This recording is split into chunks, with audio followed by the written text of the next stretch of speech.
Balitang boxing mga boss, unang pagharap ni Teofimo Lopez at Rolando Romero. Dedepensa nga po ni Rolando Romero dito ang kanyang WBA welterweight belt. Kumpiyansa si Romero na kaya niyang baklasin si Teofimo Lopez. Hindi pa lumalabas ang odds sa kanilang dalawa pero tingin ko yamado si Teofimo Lopez. August 22 ang bakbakan na ito mga boss, malapit na, mahigit isang buwan na lang.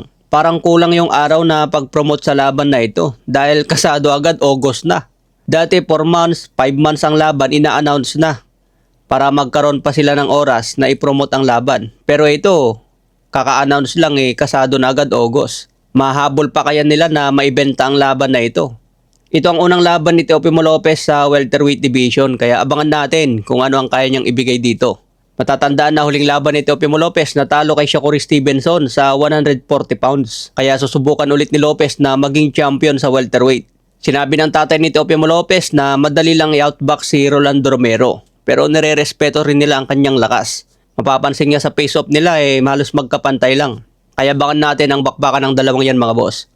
Samantala Shakur Stevenson pumirma na nga po ng multi-year deal kay Dana White sa Zuffa Boxing. Sinabi agad ni Shakur Stevenson na siya raw ang pinakamagaling na boksingero na pumirma under ng Zuffa.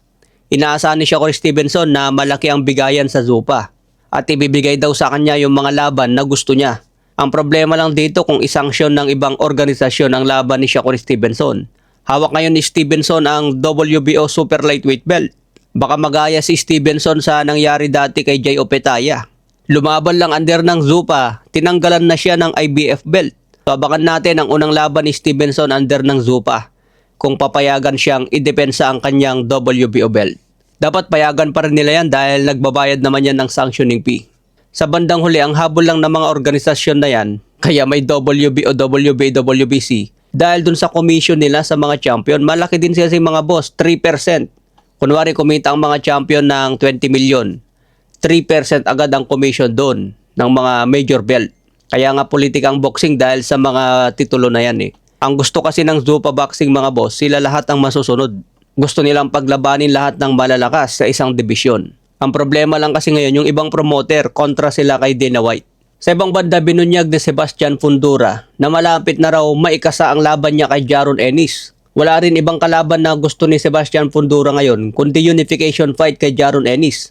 Kaya nakadepende na lang ito sa manager at promoter ni Sebastian Fundora. Dahil nauna nilang sinabi na kailangan muna magdepensa si Fundora ng titulo bago harapin si Jaron Ennis. Pero sinabi nga po ni Sebastian Fundora, ang gusto na niyang makaharap ngayon ay si Jaron Ennis. Okay mga boss, yan lang muna ang balita natin. Follow for more updates.